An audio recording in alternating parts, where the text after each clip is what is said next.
I was 61 years old when I traveled from everything I had ever known to be close to my son. I cooked for his family every day. I woke up even before dawn to get his children ready for school. I asked for nothing in return, but only to be near him.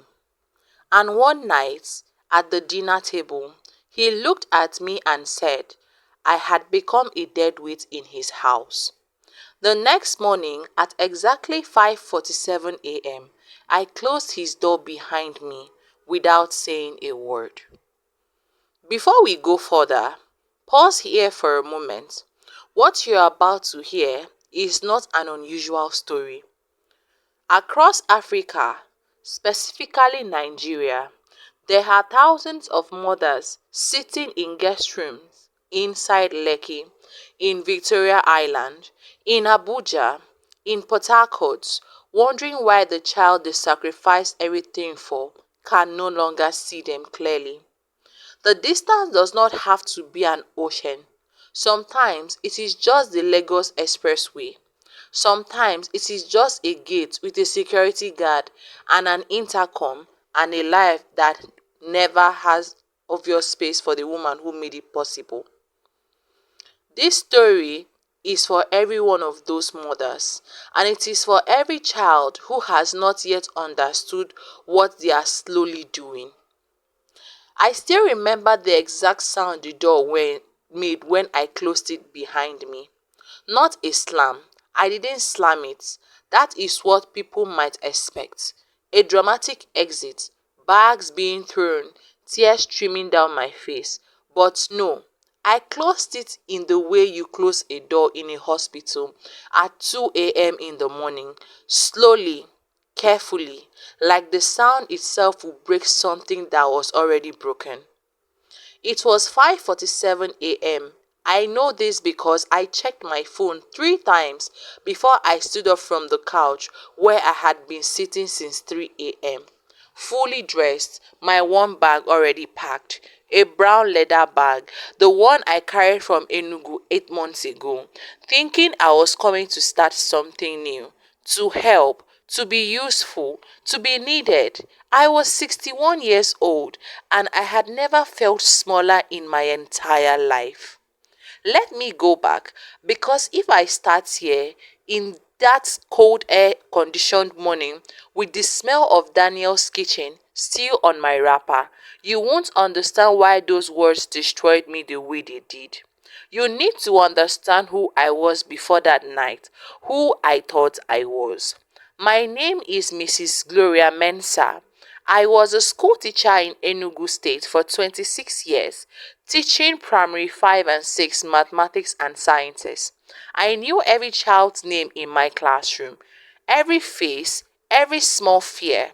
I stayed late when children didn't understand. I bought pencils with my own money when parents couldn't afford them. I was not a woman who sat still. I was not a woman who needed to be taken care of.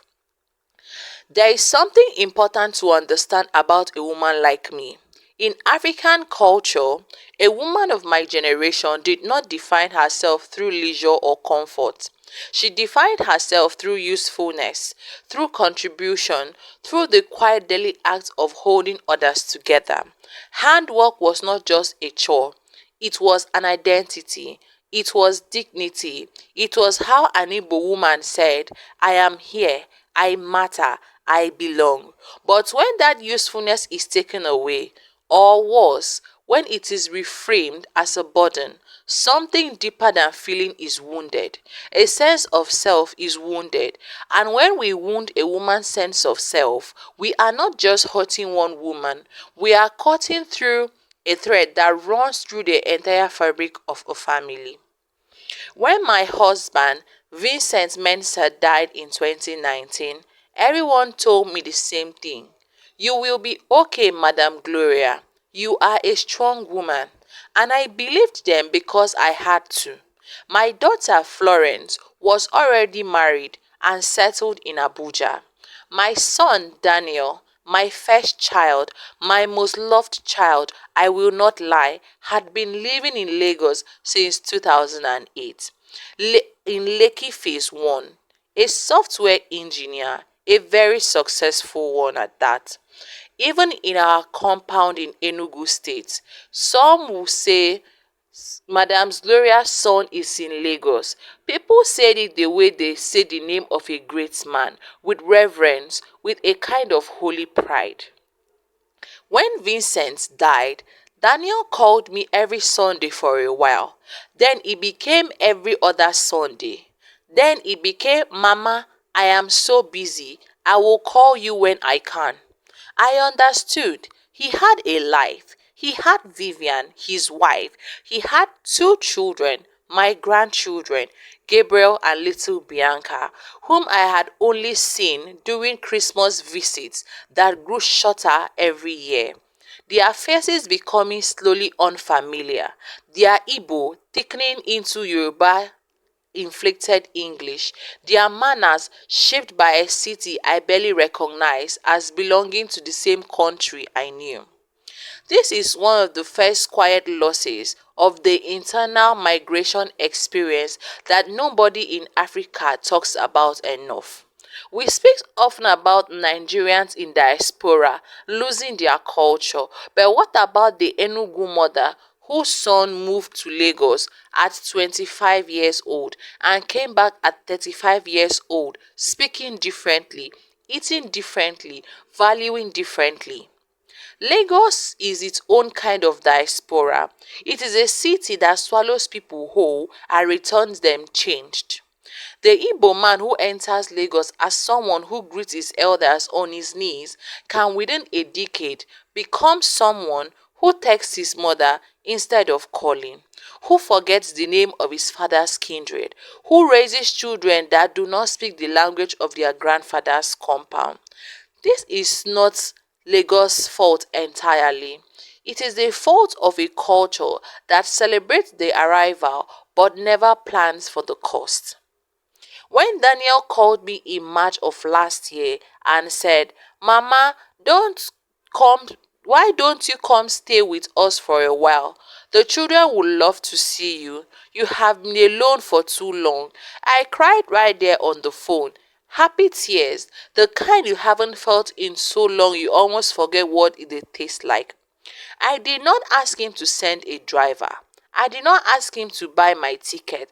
I booked my own seat on a flight from Enugu State to Lagos State. I packed lightly and I arrived at his gates in Lekki with my brown leather bag and my full heart. I did not want to be a burden. That was the word already living inside my head before any of this began. Burden, as if I already knew what was coming and my body was trying to warn me. Let us talk about the word burden. For a moment, in traditional Igbo society, the idea of a mother being a burden to her child was just not unusual. It was a moral impossibility. The mother was the foundation. Obunne meri ihe niile. It is the mother who did everything. The mother's presence in a home was not a burden. It was a blessing. Her coming meant the children would be cared for properly. It meant the family would have order and warmth and the smell of real food. The fact that I had already internalized the word burden before I even arrived tells you something painful about how far we have drifted from our own values. I had already absorbed a foreign framework for measuring my own worth before I even unpacked my bags. The first week was everything I had dreamed about. Gabriel, who was 9, showed me his tablet games with the seriousness of a professor presenting research. Meanwhile, Bianca, who was 5, decided I was her personal property and followed me from room to room, calling Grandma, Grandma, Grandma, until the world became the most beautiful sound in the world. I cooked. God, I cooked. Ofe onugbu that took 3 hours. Egusi soup with the exact ratio of crayfish and uziza leaves that my own mother used to make. jollof rice on Sundays that filled the entire flat with a smell that made Gabriel abandon his tablet and appear in the kitchen doorway with wide wondering eyes. The kitchen became mine in those first weeks, and I felt, for the first time in years, that I had a place in the world.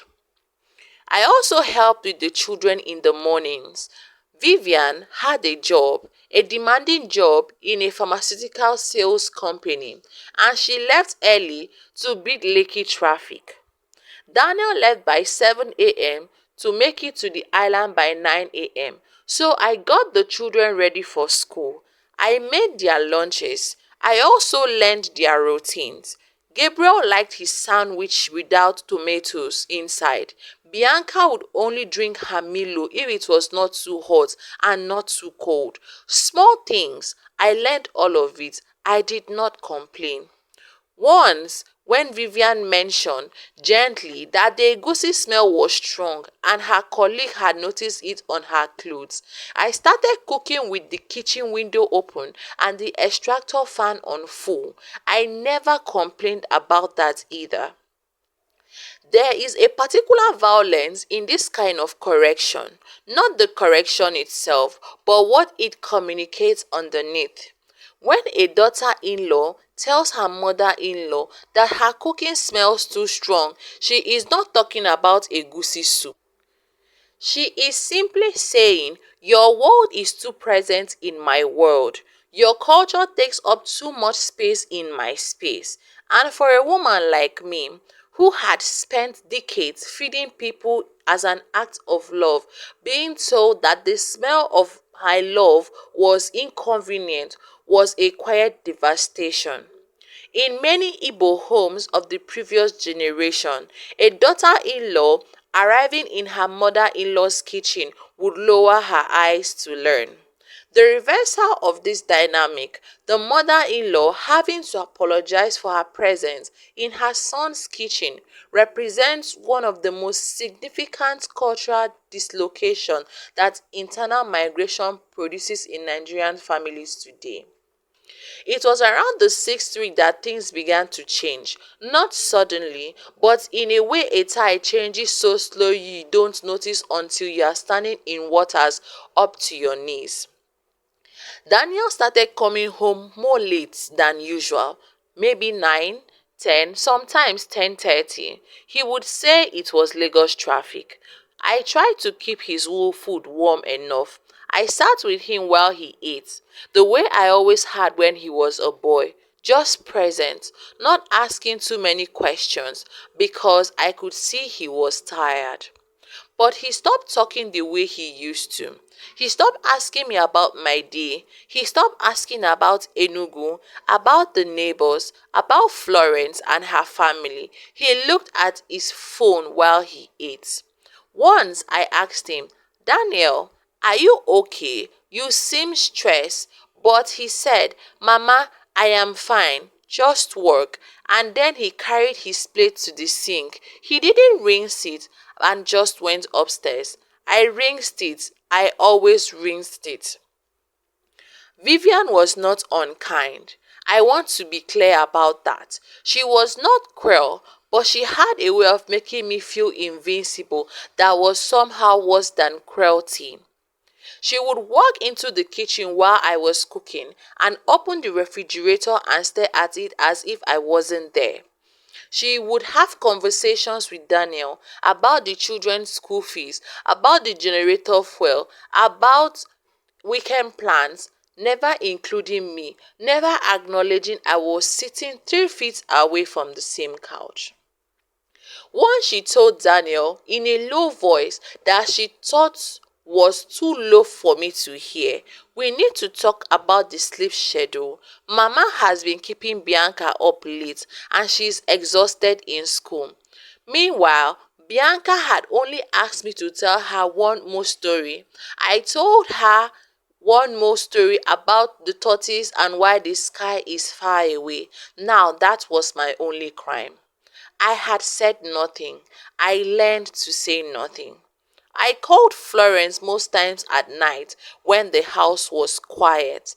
I sat in the small guest room, my room, which had a single window that looked out onto the Lekki estate wall and the orange glow from the street lights beyond. And I whispered to my daughter about small things. I didn't tell her the real things yet. I didn't want her to worry. I didn't want to sound like a woman who couldn't handle her own life. How is it, Mama? Are you happy there? It is fine, ne? The children are wonderful. It was not a lie. The children were wonderful. Gabriel has started teaching me how to play a game on his tablet. His patience with me, his serious 9-year-old patience, undid me completely. One afternoon, I cried in the bathroom afterwards. The good kind of cry that was still enough then. Notice what I did there. I was protecting my daughter from the truth. I am performing okayness.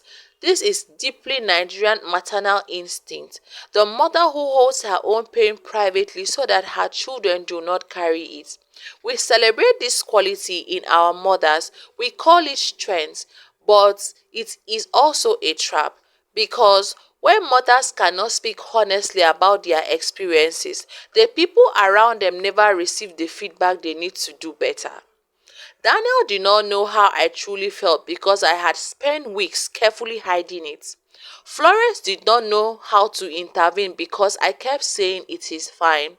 The culture of the strong, silent, suffering mother, while rooted in genuine love, also enables the condition that produces her suffering.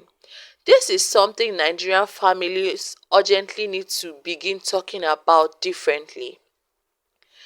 But then came the night of the PTA meeting. I was watching the children.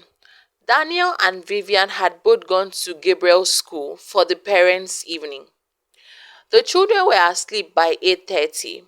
I cleaned the kitchen, folded the laundry I had washed that morning, and sat down to watch something on my phone with my earphones in.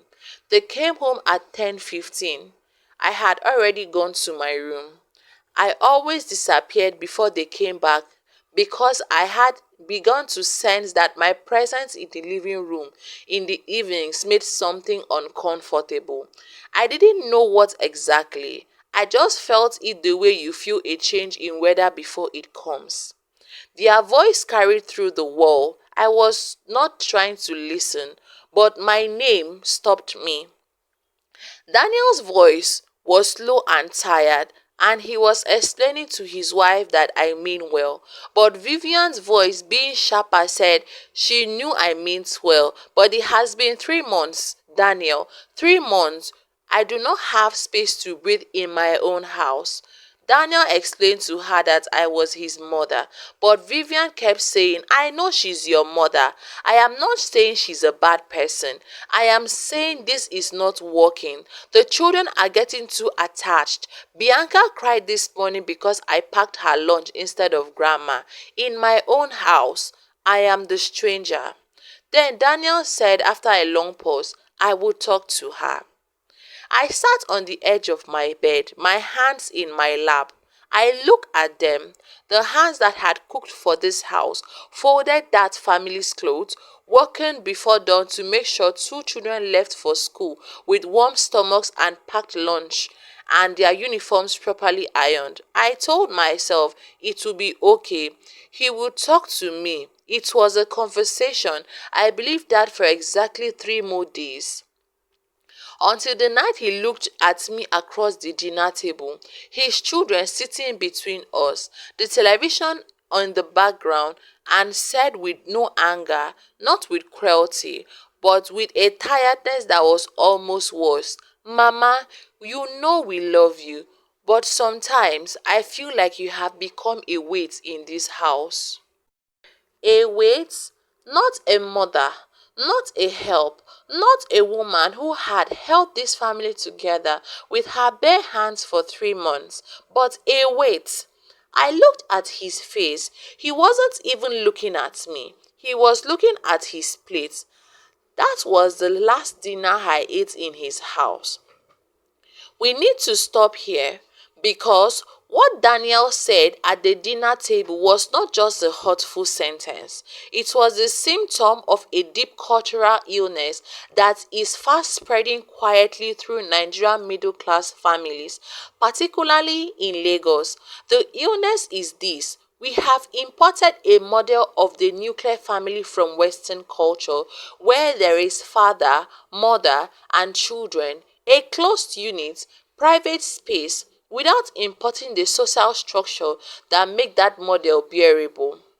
In the West, the nuclear family exists within a system of retirement homes, social workers, community centers, grief counselors, neighbor networks. When an elderly parent is struggling, there are institutions to catch them. But in Nigeria, we dismantled the extended family system, the compound, the umuna, the age grade, the women's group, and then replaced it with the nuclear family. But we built nothing to catch the people the extended family used to hold. And so mothers like myself fall through the gap between the world that raised them and the world their children now inhabit. I didn't sleep that night, not even close. I lay in that small guest room with my eyes open, staring at the ceiling, listening to the house settle into its nighttime sound, the hum of the generator, Bianca turning in her bed in the room across the hall, the occasional sound of a car on the estate road outside, sounds I have learned over 3 months, sounds that I had started to feel almost like home, and now I was listening to them like someone memorizing a place they know they would never return to. Wait, the world didn't come in waves. It didn't hit me in bursts the way grief sometimes does. It just sat there in the center of my chest like a stone that had always been there, and I was only now noticing it. Vincent used to say I thought too much. "Bia, Gloria, your brain doesn't have an off switch." He said it laughing, always laughing, because that was the kind of man he was. He could find something gentle in my worst qualities. I had been missing him steadily since he died. The way you miss a limb, not dramatically, not in collapse, but in a thousand small moments where you reach out for something and find only air. I reached out for him that night, but found only the cold wall beside my bed. I want to tell you something that I don't think people talk about enough when they talk about widowhood and mothers and all of this. It is not the big moments that break you, but it is not the cruel sentence either, though it is what finally cuts the thread. It is everything that came before. The accumulation, the 100 small moments where you understood slowly that you had been invited to this house the way you invite a service, useful for a season, but not meant to stay. I just named something that psychologists call cumulative emotional injury. It is the dramatic event that causes the deepest damages. It is the accumulation of small dismissals, small erasures, small moments of invincibility that build up over weeks and months until the person's sense of self is so eroded at one sentence like "you are a weight" is enough to collapse it entirely. This is particularly relevant in the Nigerian context because our culture does not give mothers, especially widowed mothers, adequate language or permission to name this kind of slow harm. We end up telling them to pray, to endure, to just manage. But managing is not healing, and endurance without acknowledgement is not strength. It is silent suffering wearing the costume of strength. Let me tell you about the small moments. The second week I was there, I reorganized the kitchen just slightly, moving the seasoning cubes and the crayfish to a lower shelf so I could reach them without straining my back, which was already struggling with all the cooking. I didn't throw anything away. I didn't change anything dramatic, just the spices. But Vivian came home. opened the cabinet and stared there for a moment without saying anything. Then she moved everything back without a word to me. Not please put things back. She just erased what I had done, like I hadn't done it. I understood that message immediately. On the third week, I asked Daniel if he wanted me to help with the market shopping because I had noticed that things were cheaper at the Igbo trader section of the market nearby than at the supermarket in the main road where they usually shopped. I had already mapped it in my head. I was ready to go with the houseboy on Monday morning. But Daniel said, "It is okay, Mama. Vivian has a system." A system. I went back to my room and sat with that word, a system, as if I was a disruption to a machine that had been running fine before I arrived. The fifth week, on a Saturday, Vivian's mother visited. Her name is Madame Josephine, a Lagos woman through and through. Well dressed, confident, the kind of a woman who fills a room with her perfume before she even enters it. She arrived with a cake from a bakery on the island and a bottle of wine, and Vivian lit up in a way I had not seen her since I arrived. The two of them sat at the kitchen island laughing, talking about people I didn't know, a wedding I hadn't attended, a pastor whose sermons they both loved. Daniel joined them, relaxed, his shoulders down, his phone face down on the table for once. Meanwhile, I sat in the living room with the children, helping Bianca with her coloring book. I listened to the laughter from the kitchen. No one called me to join them. No one brought me tea. What happened in that living room is something many Nigerians will recognize immediately, even if they have never named it. There is a hierarchy of belonging in many Lagos homes, particularly in marriages where the wife's family and the husband's family come from different cultural backgrounds. The wife's mother arrives and the house opens. The husband's mother arrives and the house tightens. This is not always intentional. It is often an unconscious act, but it is real. And for a woman like myself, who came from a culture where the mother-in-law was traditionally received with deference, sitting alone in the living room while my son laughed in the kitchen with another woman's mother was not just a social slight, it was a complete inversion of everything I had understood about my place in my son's life. By the eighth week, I had found my own rhythm. I woke up at 5:30 before the generator went off at 6 a.m. I made tea on the gas cooker and I sat at the kitchen table alone for 40 minutes before anyone else was awake. That was my time. The only time in the house that I felt entirely mine. I wrote letters to Florence during those mornings, not WhatsApp messages, but real letters on a small notepad I had bought at the stationery shop near the estate gate. Though I didn't send most of them, I just wrote them. It was a way of hearing my own voice, I think, of reminding myself that I had one. Dear Florence, today Bianca told me I made the best jollof rice in the whole world. Better even than the party jollof they serve at her school Owambe, which apparently is the highest praise a 5-year-old can give. I keep thinking about what Mama used to say, that love lives in food.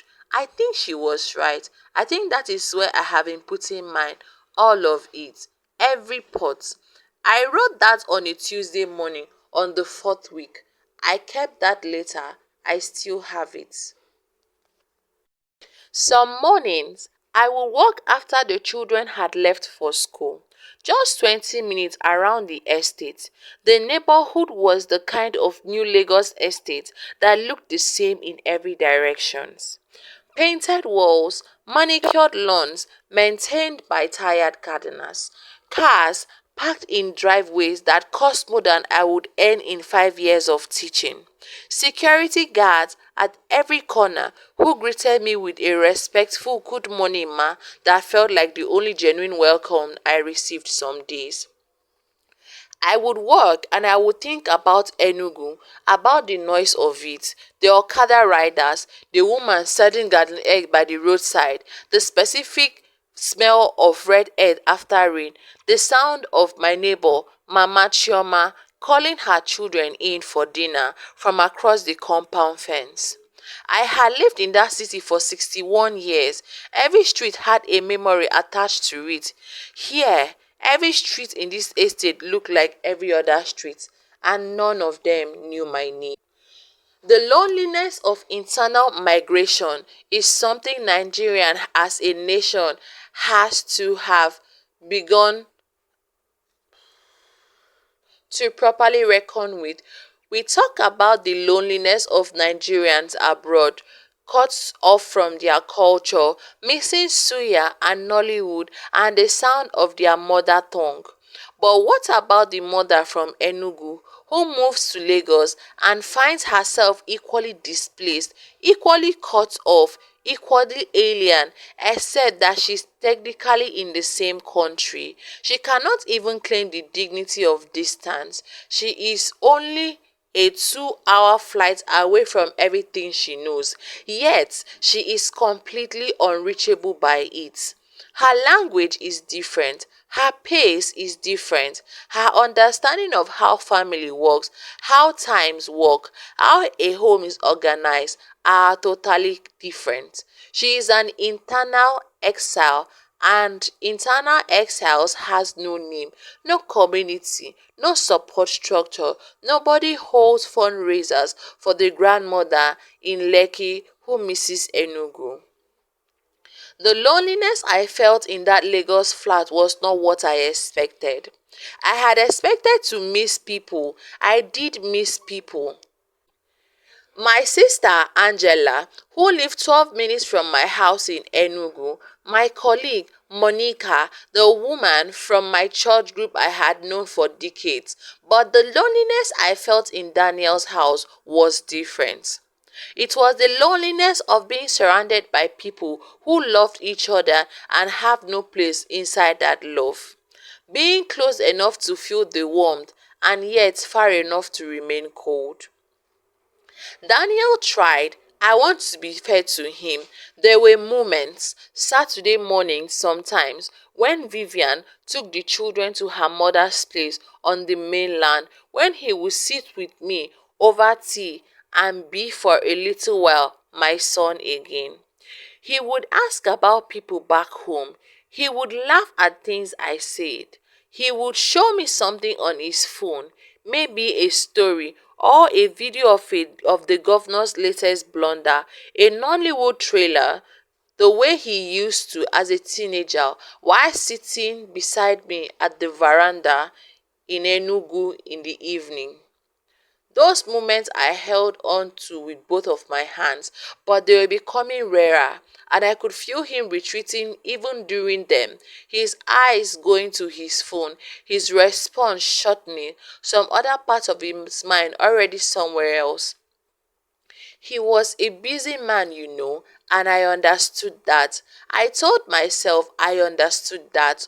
What I could not understand, no matter how many times I tried, was how he could see what was happening, how he could look at his mother, a woman who had left her home, who had adjusted her entire self to fit into his life, who cooked and cleaned and cared for his children and asked for nothing in return except to be near him and call her a wait.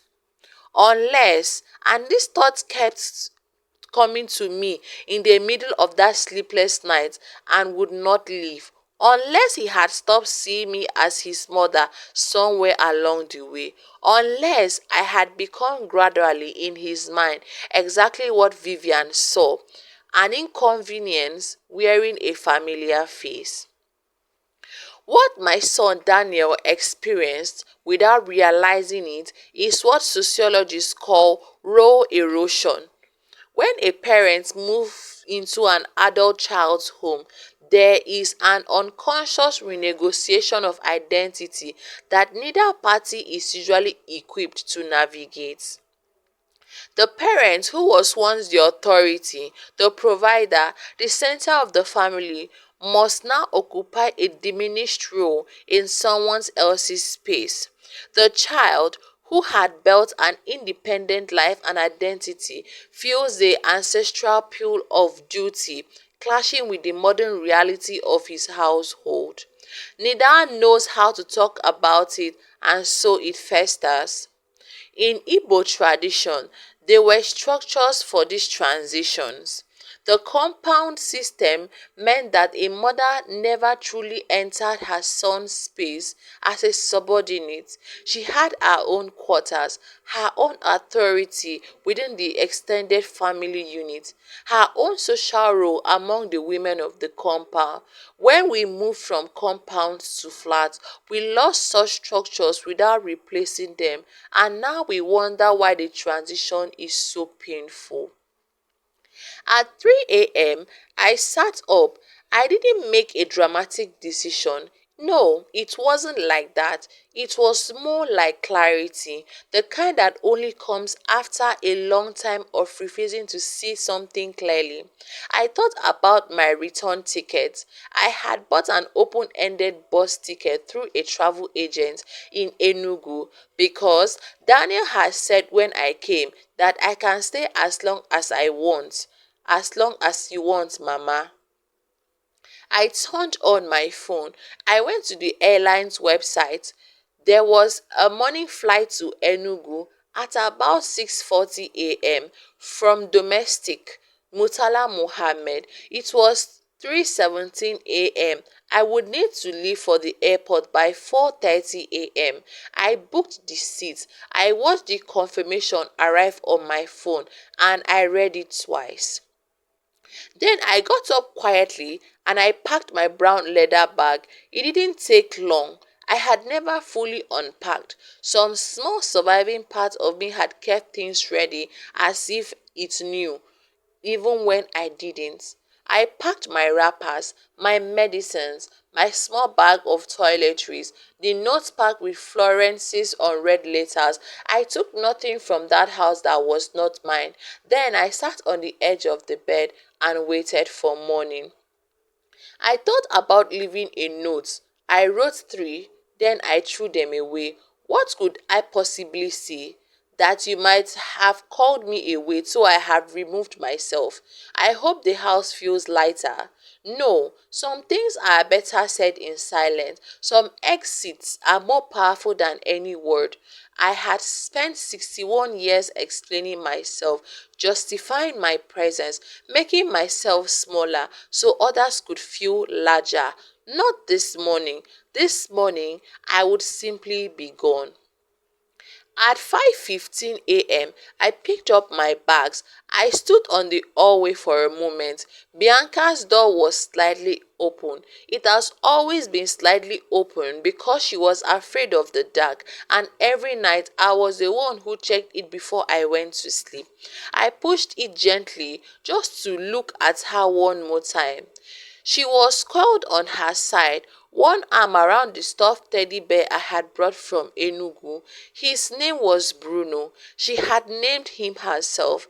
Her face in sleep was so open, so completely trusting. A 5-year-old, and the world had not yet taught her to close herself. I stood there longer than I should have. Then I closed her door slowly, carefully, and I walked to the front door and I closed that one too. I called a Bolt driver. His name was Marcus. He arrived in a grey Camry 15 minutes later at the estate gate where I waited with my bags at my feet. The Lagos night was warm and thick, the kind of air that wraps around you like a cloth. Not cold like they say London is or New York, but warm and indifferent and alive with the distant sounds of generators humming from other houses on the estate. Marcus confirmed my destination, domestic airport, and then he drove and I sat in the back seat watching Daniel's estate disappear behind me. The painted walls, the identical gates, the sleeping guards. I didn't look back. I want to say I didn't look back because I was strong, but the truth is simpler.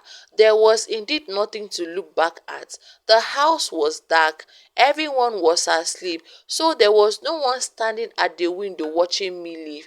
There was no one I even knew I was gone yet.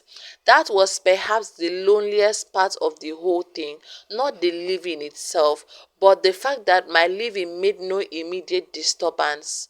It was just like dropping a stone into water and watching the surface stay still. My silent departure is one of the most powerful moments in this story, and it deserves careful reflection. In Igbo culture, the departure of a mother from her child's home without ceremony, without goodbye, without the proper farewell that culture demands, is not a small thing. It is a rupture. It carries spiritual weight. When a mother leaves a child's home that was sweet in her eyes, something has indeed gone wrong at the root. I did not storm out, neither did I curse. I did not call family members to arbitrate the way a previous generation might have. Instead, I simply removed myself with quiet dignity. And that quietness, that restraint, was itself a form of communication that Daniel would only begin to understand much later. Domestic airport at 5:30 morning had its own particular Lagos energy. The traders with trolleys, security men who check your tickets before you enter, travelers in various states of sleep and readiness, some in full agbada as if heading to a ceremony. Some in jeans and hoodies, faces not yet arranged for the day. I fit in perfectly. I checked in, then paid for the excess baggage with the ATM card I kept for emergencies. I had decided sometime during those sleepless hours that this counted as an emergency. I found my gates. I sat down in a row of plastic chairs facing the tarmac and I watched the early morning sky lighten slowly over Lagos. That particular Lagos sunrise that turns the whole sky a bruised orange and purple before the heat swallows all the color. For a long time, I didn't think about anything at all. My mind had gone somewhere quiet, not peaceful exactly, but emptied. That way a room looks after everything has been moved out of it, with bare walls, clean floors, and all the furnitures of feeling temporarily gone. I bought tea from the small cafe near the gate. It was nothing like property, but I held the cup with both hands and drank it slowly, and I let it be enough. It was on the plane somewhere over Benue State that I finally cried. Not the way I expected. I had been bracing for it. The heaving, uncontrolled. Not the way I was expected. I had been bracing for it, the heaving, uncontrollable kind. It came quietly, the way rain sometimes begins without you noticing until your shoulders are already wet. And then suddenly my face was wet, and I had to press a paper napkin against my eyes as I was shaking very slightly in a way I hope the man beside me did not notice. I cried for Vincent, my husband, first. I always came back to Vincent when things fell apart. He is the fixed one, the grief that contains all other grief. I thought about what he would have said if he had been alive to see this. He would not have said, I told you so. He was never that kind of man. He would have made tea and sat beside me and let the silence do the work. Then I cried for Bianca and her teddy bear Bruno, and the way she said my name, Grandma, with equal weight on both syllables, like a small song. I cried thinking about her waking up and coming to my room and finding the bed made and the room empty.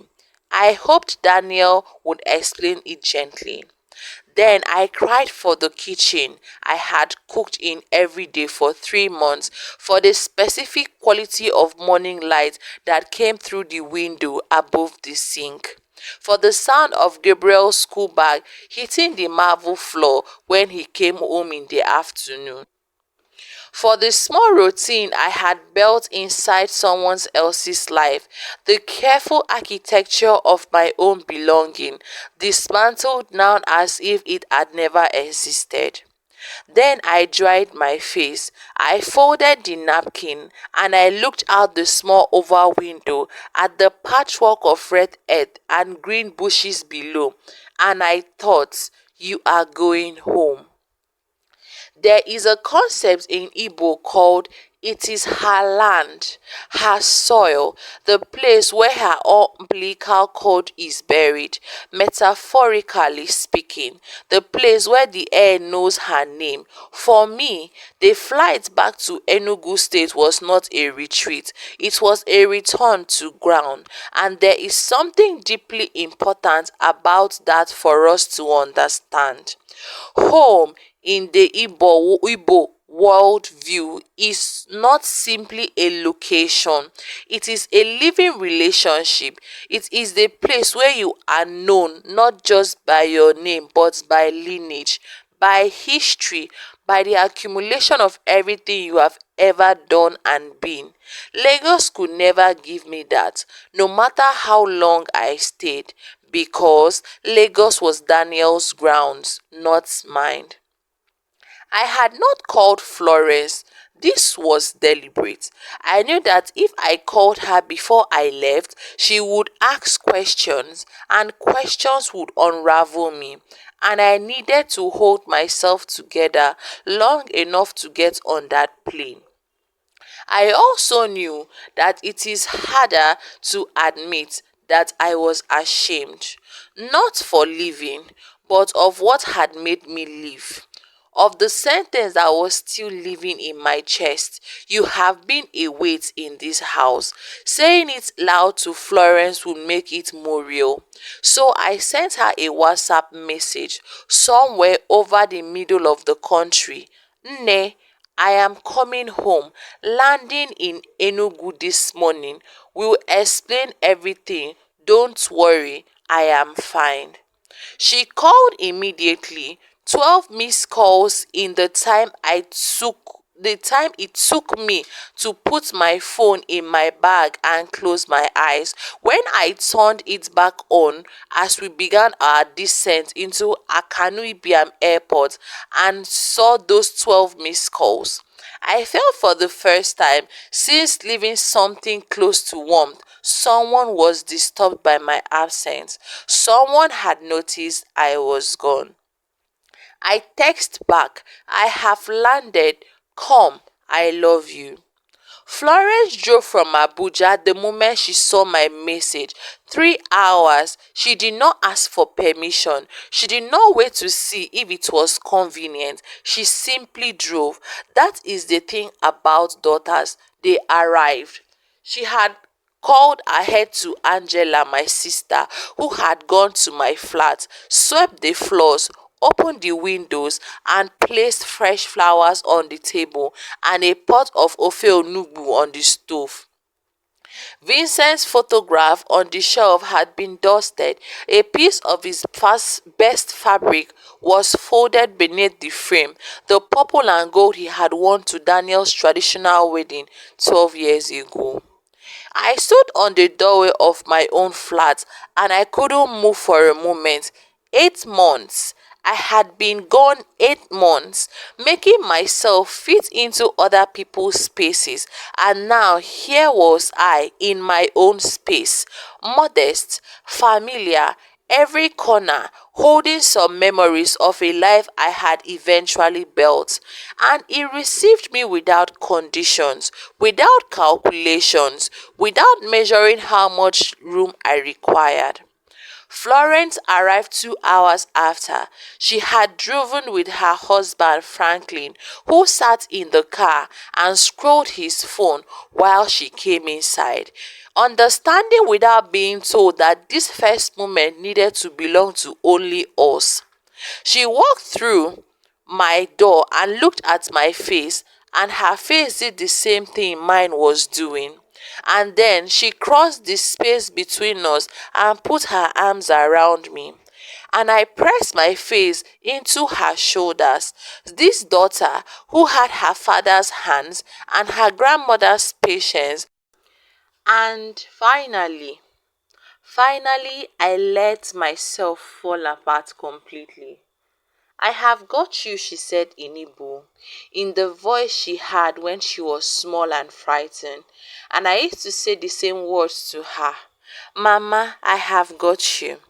Florence's arrival is a reminder of something the diaspora experience often obscures. Not all children drift. Not all of them lose the thread. Florence, who stayed closer to home, who did not migrate to the big city or abroad, who maintained the rhythms and relationship of her culture, was able to show up for me in a way that culture demands. This is not a coincidence. Proximity to one's roots is not just geographic, it is spiritual and relational. The further we move from the values that formed us without intentionally carrying them forward, the more capacity we lose to enact those values when they matter most. David was not a bad son. He was a son who had traveled so far in so many ways that he had lost the map back to who he was supposed to be. Florence stayed for 4 days. We didn't talk about Daniel constantly. She had the wisdom not to make those 4 days entirely about him, to let me simply exist in my home and recover my sense of myself before we picked up the hard things and examined them. We cooked together. We watched the Nollywood series she had downloaded on her laptop. We walked in the evenings to the church at the end of the road, the one I had attended every Sunday for 30 years, and I stood in that familiar space with no particular prayer formed, just presence, just arrival. I am back. I am here. That is enough. My sister Angela came on the second day.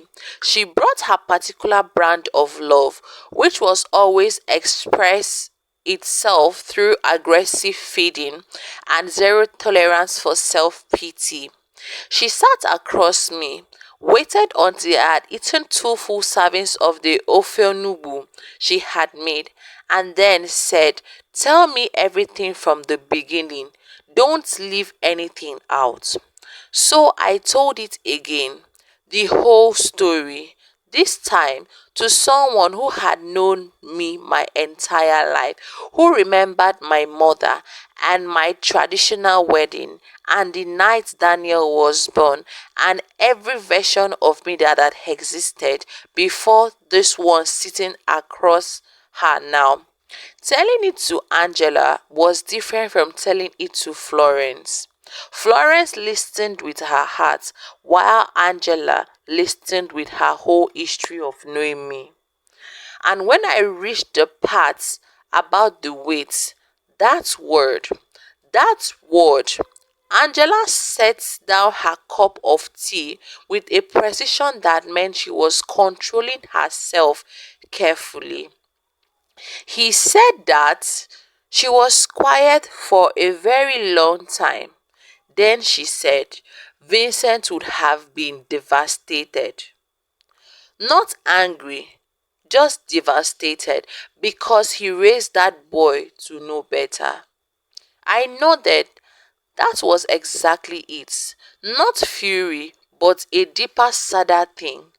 The gap between the people you raised and the person they become inside a life you were not part of. The way Lagos has changed my son in ways I had not been present to witness. The gradual replacement of certain values with certain ambitions. The way comfort can quietly erode gratitude if no one is paying attention. I didn't say this to excuse him. I said it to understand him. Understanding this is not the same. Understanding is not the same as forgiving. Forgiving is not the same as forgetting. Angela's response that Vincent would have been devastated, not angry, points to something important about how Igbo culture traditionally process these kinds of failures. The emphasis was not on punishment or shame. It was on the gap between the man raised and the man produced. This is not right was always about restoration, not condemnation. The goal was never to destroy the erring child, but to recall him to himself. To say, this is not who we made you to be. Come back. This restorative instinct is one of the most beautiful elements of Igbo family culture, and it is one of the things most at risk of being lost as families fragment across cities and generations. Monica came on the third day. She arrived with her usual energy, loud and generous, impossible to feel sorry for yourself around for extended periods. She had brought two of her younger teachers from school, and they all sat in my living room and talked to me like I was a person with a full life and a future, not a wounded woman who needed to be handled carefully. We need you back, Monica said directly halfway through the visit. Patrick is drowning in primary 6. The children have started drawing his portrait on the board when he turned around. It is not kind, but apparently it is accurate. Everyone laughed. I laughed too. The real first laugh since I couldn't remember. Part time, I said. Whatever you need, she replied. I said, Monday, Wednesday, Friday. She said, done. It was that simple. I had been afraid, I realized, of returning to an emptied life. The life of a widow alone in a flat with too many quiet hours. What I found instead was a life that had been waiting for me, patiently holding my place. The school, the church, Angela, Monica, Raymond, my Okada man, who when I called to arrange a ride for the following Monday said, Madam, you don't come back? How Lagos? With such uncomplicated happiness that I laughed again. Hot, I told him, and lonely, very lonely. He laughed as if I had said something wise. Na Lagos be that, madam, na Lagos be that. Raymond's response is worth pausing on. Na Lagos be that. It is said with laughter, as Nigerians so often say difficult things, but embedded in that laughter is a communal acknowledgement of something real. Lagos extracts a cost from everyone, from the young men who leave their villages to hustle on Third Mainland Bridge, from the market women who sleep in their stalls, from the mothers who follow their children there and find themselves strangers in a city that has swallowed their sons.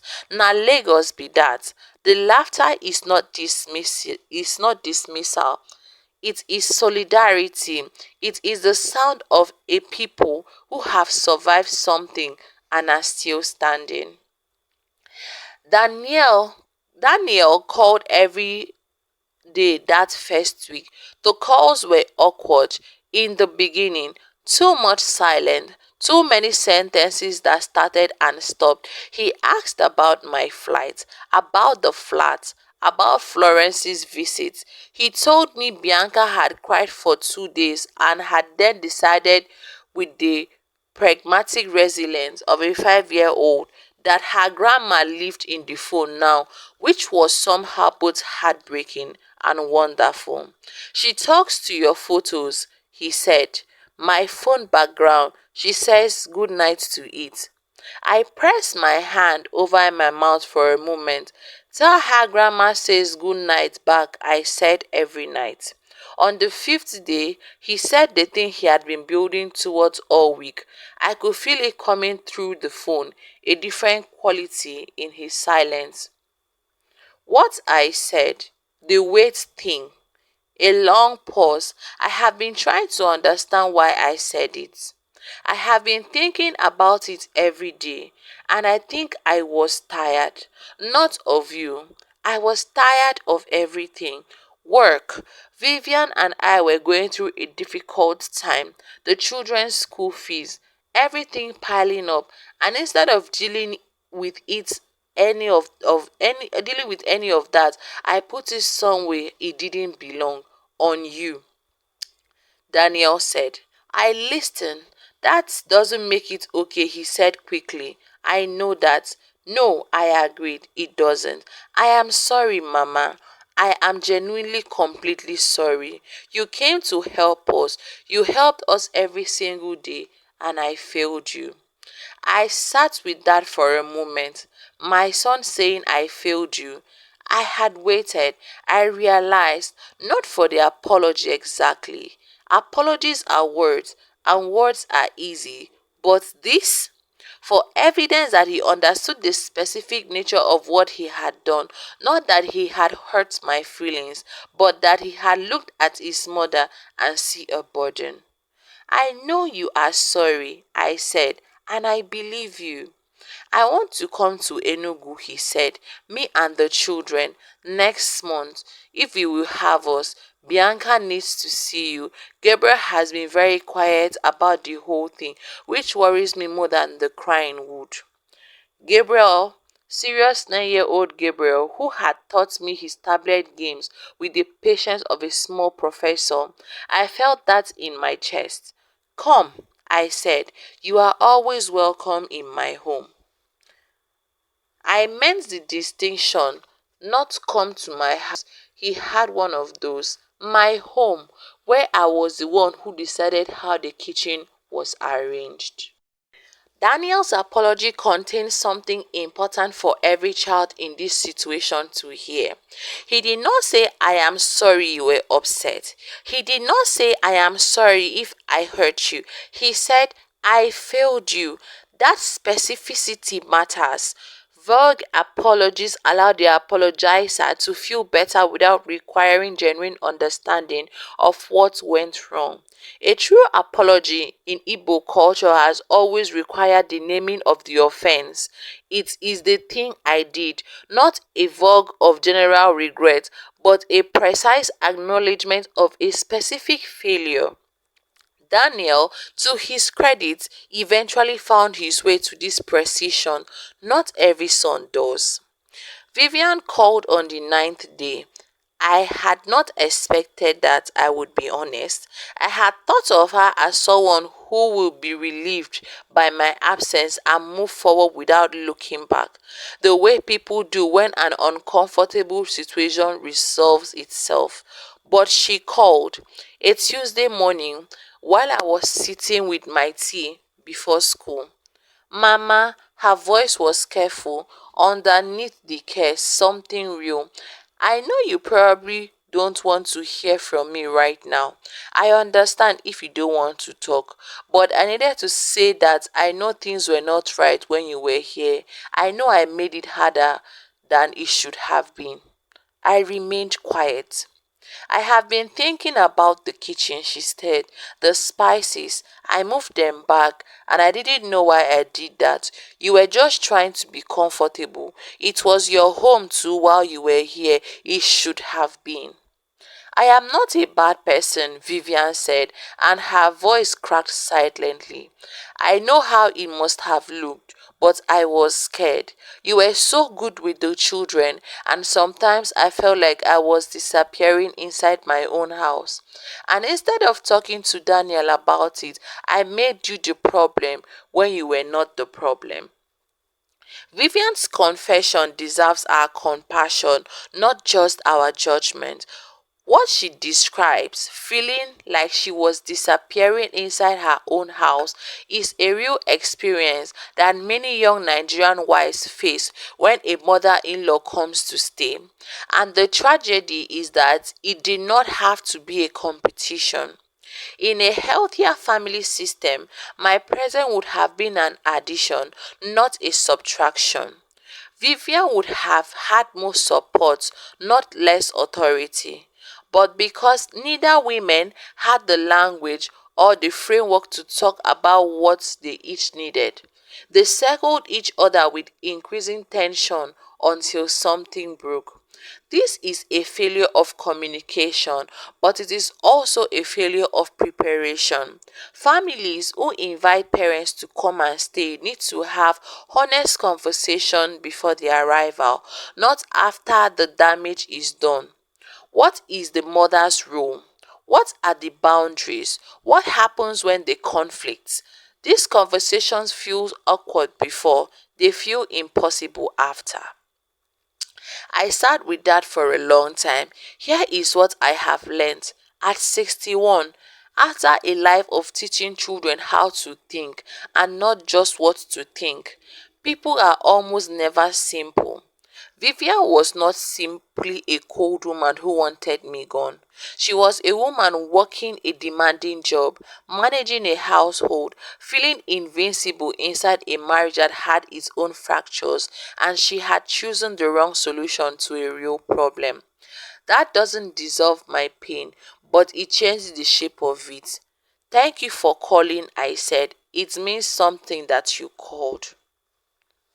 I am trying to be a better person, Vivian said. When you come back, if you come back, I will come back, I said immediately, not to stay, but to visit, to see the children. I am their grandmother. That doesn't change. Yes, she said, and something in her voice shifted, something that sounded unexpectedly like relief. My response here is a masterclass in what Igbo people call love with wisdom. I did not pretend the hurt did not happen. I did not rush to full reconciliation before the wound had been properly acknowledged, but I also do not choose closed doors.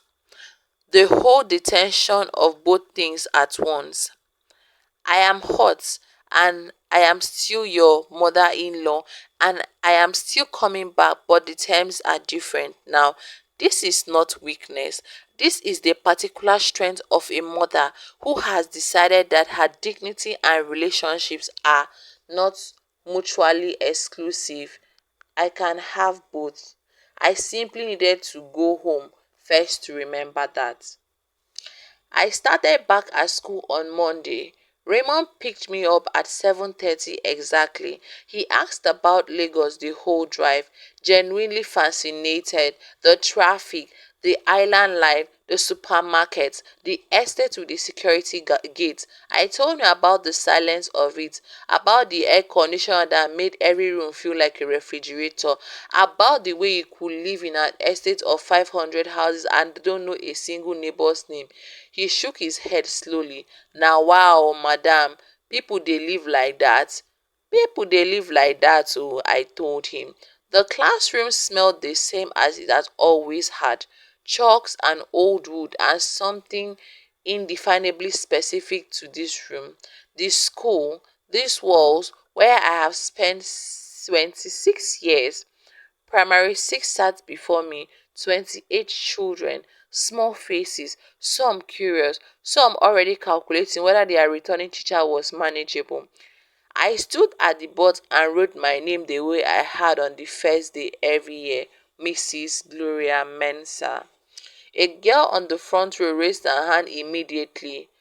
"Are you the mathematics teacher?" she asked. "Yes, I am," I answered. Mr. Patrick said fractions were easy, with the specific indignation of a child who has been failed by an adult's optimism. "They are not easy," I agreed, "but they are learnable. Everything is learnable if someone explains it properly. I turned to the board. Then I began.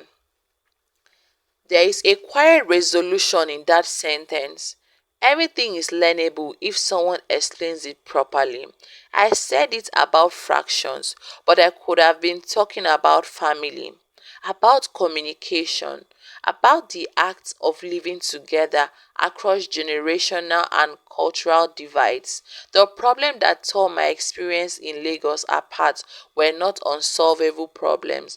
They were problems that had simply never been properly explained to Daniel, to Vivian, to I myself. No one has sat us all down and said, here is what this transition will cost each of you.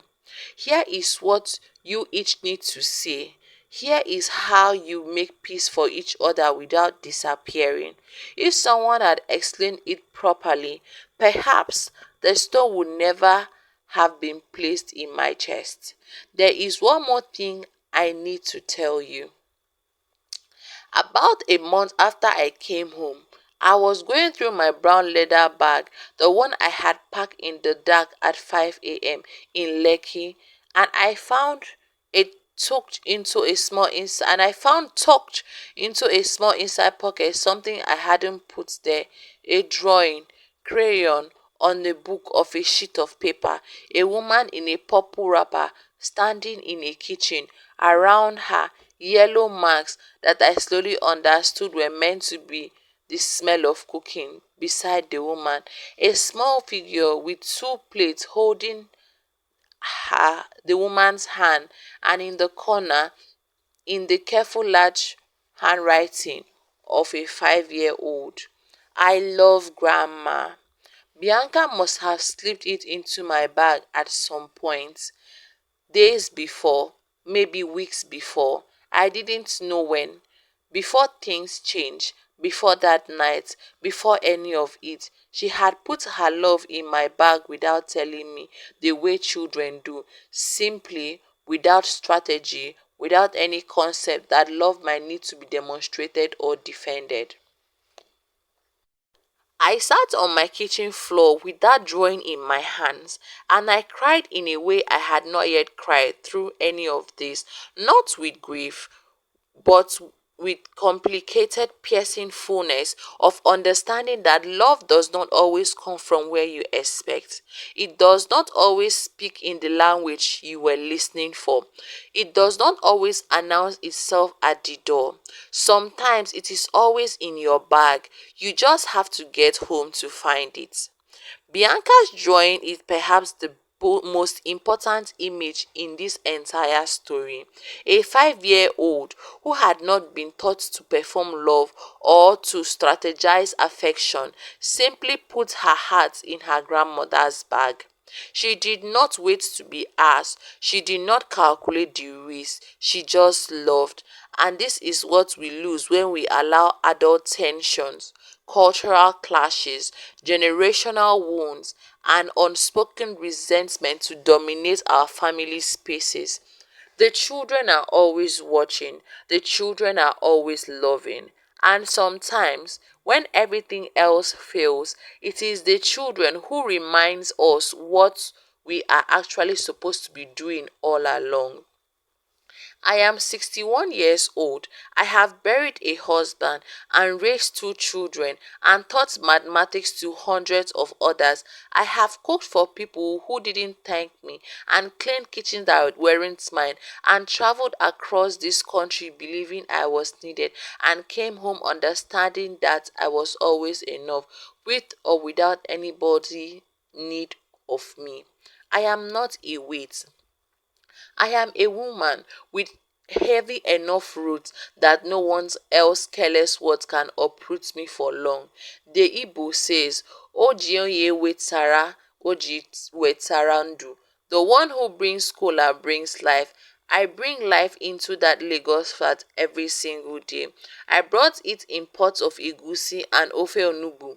I brought it in the folded laundry and the packed lunch boxes and the bedtime stories about tortoise and the sky. I brought it in the letters I wrote and never sent and the tea I drank alone at 4:30 in the morning just to hear my own thoughts. That life I brought was not weight. It was gift. It was simply given to people who had not yet learned how to receive it. I pinned Bianca's drawing above my kitchen window. Every morning when I make tea, I see it. The purple wrapper, the yellow smell of cooking, the small hand holding mine. I love grandma. Yes, Nne, grandma loves you too, more than you would ever know. And one day, when you are old enough to understand, I will tell you this story. Not so that you will be angry at your father, not so that you will think less of your mother, but so that you will know that it costs to love across distance, and so that when the time comes, you will know how to build a home that has room enough for everyone. To every mother who had ever made herself smaller to fit inside her child's life, you were never the weight.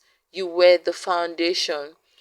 You were the foundation they were standing on without knowing it. To every son and daughter in Lagos, in Abuja, in London, in Houston, who had let the distance grow quietly between them and their parents, call today, not next Sunday. Today, the distance is learnable, the gap is closable, but only if someone is honest enough to name it and if someone is brave enough to begin. And that is where we end the story of Gloria, not broken, not bitter, but standing in her kitchen in Enugu, tea in hand, a 5-year-old drawing pinned above her window, and her roots, deep and unshakable, holding her exactly where she belongs. But before you go, I want to speak to you directly, not as a narrator, but as someone who believes that stories like this one does exist, not just to move us emotionally, but to move us to our actions.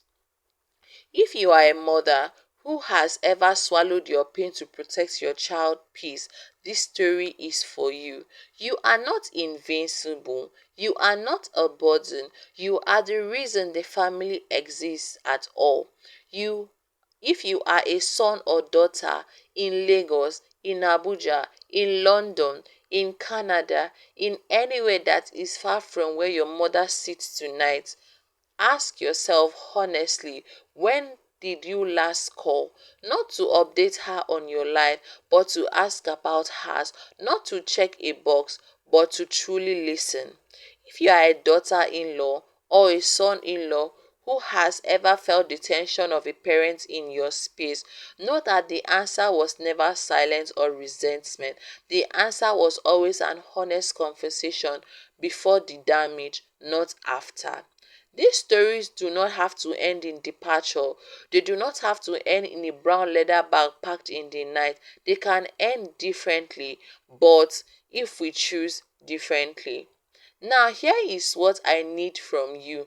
If this story touched something in you, something real, something you recognized, and there are three things right now. First, share this video with someone who needs to hear it. Maybe a sibling who has drifted, or a parent who is waiting, or a friend who is carrying something that haven't been said out loud yet. You never know which story finds the right person at the right moment. Second, leave a comment below. Tell me, did this story remind you of someone? Have you been Mrs. Gloria? Have you been Daniel? Have you been Bianca? Small and loving, slipping drawings into bags, hoping someone will find them. This community is built on honest voices. Adios. Third, if you are not yet subscribed, do it now. We tell stories here that matters. Stories rooted in different cultures, in family truth, in the kind of wisdom that our grandmothers carry and our generation in danger of losing. Every week, a new story. Every story, a new lesson. You do not want to miss what is coming next. The Igbo say, the one who brings kola brings life. You brought life to this story simply by watching it to the end. Thank you for now. Go and bring that now. Go and bring the life to someone who needs it. Until next time, take care of your mothers. Take care of yourself. Bye.